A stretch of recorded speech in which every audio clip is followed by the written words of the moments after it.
Hey, and welcome back. Marshawn Alania here. Today we're talking about the 12 requirements needed in order to have a good relationship. Now, I am a shift relationship strategist, and I help Black Christian women to shift their mindset, shift their perspective, and shift the way that they are showing up with themselves first. So the relationship with yourself is the most important relationship that you will ever have. But then also, if you are in a relationship with a spouse or a boyfriend, then I can also help you to work on your self-esteem, work on your self-confidence, and work on the softer side of you so you can show up in the relationship where it makes a difference. If you need any help with that, then definitely look down in the description box area. I have several links down there. You can contact me at my email, which is marshawn@marshawnalania.com if you need any help. So now let's jump into the 12 requirements needed in order to have a great relationship. The first one is you and your partner need to have emotional intelligence.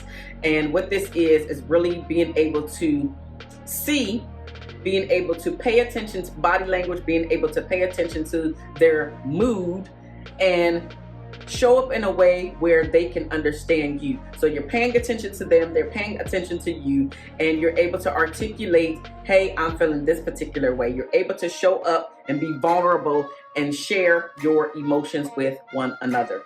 The second relationship requirement in order to have a great relationship is conflict resolution, and being able to resolve your conflict without bodily harm, without name calling. It needs to be in a healthy manner. So you're not punching walls, you're not cursing at the top of your lungs, you're not, demeaning the other person and making them feel bad, but really understanding, what did I have control over in this instance? How should I have handled said situation so this doesn't go down again? Being able to understand the role that you played in why the thing happened or did not happen is the best way to understand, okay, all right, that went down. I had control over that, or I didn't have control over that, so there's no reason for me to be ticked off or not. Right? I just understand the things that I can control, I will control them. And the things that I cannot control them, I cannot control them. It's life. This happens. Am I going to like it all the time? Absolutely not. But just watching how he is showing up, and also understanding and watching even yourself, because not only do you not have the right to point the finger at the other person, he doesn't have the right to point the finger at you. So again, you are both trying to really figure out, what do I have control over, and how can we together as a team handle this conflict versus beating each other up, focusing on the problem versus focusing on what neither of us are doing / bringing to the table. So erasing the blame game and focusing on how you can eradicate the problem is the best way to handle the conflict resolution.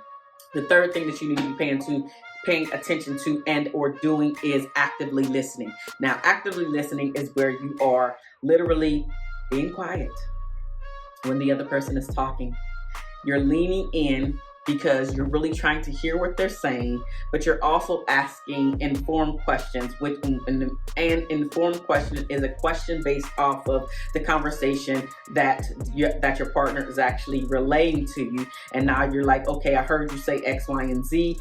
I don't really understand that. Can you give me some more? Like, why did you think that? Why did you think I would do that to you? Like, getting a better understanding of what it is that they're actually bringing to the table. So trying to understand, not cutting off, trying to be quiet as much as possible to allow them to fully get out what it is that they're trying to say. And this is the thing that we have issues with in our relationship, because unfortunately we think that we need to cut the other person off because they need to get to the point faster, in your opinion, and or if we just stay quiet, the question that you're trying to interject in the moment that the person is talking usually gets answered. And then the third part of that is your partner, the person that was speaking, never fully feels like they've been heard because you keep cutting them off. Because even though you're not saying this, the actions that you're actually taking in that moment makes it feel like what you're trying to say is more important than what it is that I am trying to relay to you in this moment. So actively listening is quieting yourself down so you can hear what the other person is saying, but then also giving your partner an opportunity to really fully express themselves. The fourth requirement in a relationship is equality. This is something specifically when it comes to domestic duties that is still not hitting home with a lot of men. They're still not helping out as much. Now, I do know that there are some men that help out in the household, but I find that these men have really good emotional intelligence, really good EQ, and they can hone in and really know when their partner just needs help and or just to take a rest, right? And so the domestic duties I find are still an area that is lacking specifically in equality. However, it could be making decisions as well. So just trying to just pay attention that if you're saying that this is the person that you want to have an actual relationship / marriage with, then understanding where they're coming from, getting their opinion. Now, that doesn't mean that you have to take what they're saying and then run with it, but at least giving them the opportunity to say, we are a team and I wanted to get your input on this situation. Or I noticed that the house is a mess. I am going to start in this room. You could take that room, or you know what? I'm just going to clean the house today, or I'm going to pay somebody to do it. Like really just understanding that it doesn't necessarily mean that you have to take on whatever task or chore it is, but maybe it's time for you to pay somebody to do that so your partner can get a break in this particular area. But just understanding what equality looks like in your household, right? The fifth requirement is honesty. Whenever you are in a relationship with somebody, you want them to be perfectly honest. And a lot of times what I'm hearing is that one party doesn't want to be honest because they think that they are going to protect them spouse from whatever it is that is happening or the spouse doesn't know about. But what's really happening is that a breakdown in your relationship is starting to occur. A breakdown in the foundation is starting to occur because you thought it was going to be better for you to basically essentially just lie about X, Y, and Z, and not bringing something up is lying by omission, especially if you know it's not the full truth, right? And so being completely honest, being open, sharing the thing, whether it's good, bad, happy, or sad, is the best way to ensure that the trust sticks around in your relationship or in your marriage. So being honest, whether you know it's going to hurt your spouse's feelings, it's better to hurt their feelings and for them to find out from you than for them to find out from a third party, or to find something when they were cleaning up. They happen to see a receipt, they happen to see something, and now the trust has been shattered. It's better to be honest in the beginning, even though you know you're going to catch some slack, versus waiting until the slack comes and now it's being chipped away. Because once the trust starts to be broken, your partner really starts to think, well, what else was he lying about? The sixth one is all about forgiveness. Now, forgiveness is a tricky one because not only do you need to forgive your partner or spouse before you can move forward, before things get back into smooth sailing, you also must be open to forgiving yourself. Forgiving yourself for the things that you had control over, forgiving yourself for the way that you showed up when you didn't like it, forgiving yourself for putting yourself in a situation that you didn't like being in, that you thought about later on, that you like, my life could have been different. But just forgiving yourself for all of the things that you had control over, all of those hard and terrible decisions that you made, whether people know about them or not, need to be addressed. If you never say it to your spouse, it needs to be addressed with yourself. But forgiving yourself for all of the things that you know that you did, that you know that you didn't do, right? But then again, forgiving your spouse. And guess what? The Bible actually says that how can you expect God to forgive you if you don't forgive others? In this case, your spouse. So if you never forgive your spouse, you have to remember that you will never be forgiven yourself. So we have to give exactly what we expect to get. Number 7 is patience. Love is patient, love is kind. We know that a lot of times when we are in these relationships, a lot of times it just doesn't go the way that we think that it should go. We think that the other person is perfect. Even though intellectually we know that nobody's perfect, we also know that we are not perfect. But because we're in relationship with this person, because you have my emotional attachment to you, I feel that you should do everything right. Even though intellectually we know that no one is perfect, and sometimes, just sometimes, our spouses are going to get it wrong. So we have to be patient. We have to have open dialogue, give the person a chance to really explain what actually happened. And then, especially if we're looking for some big change, now we have to give them the opportunity to actually do said change. But being patient, being kind, being loving, being supportive, being understanding, all plays into what a great relationship actually looks like. Nobody said it's easy.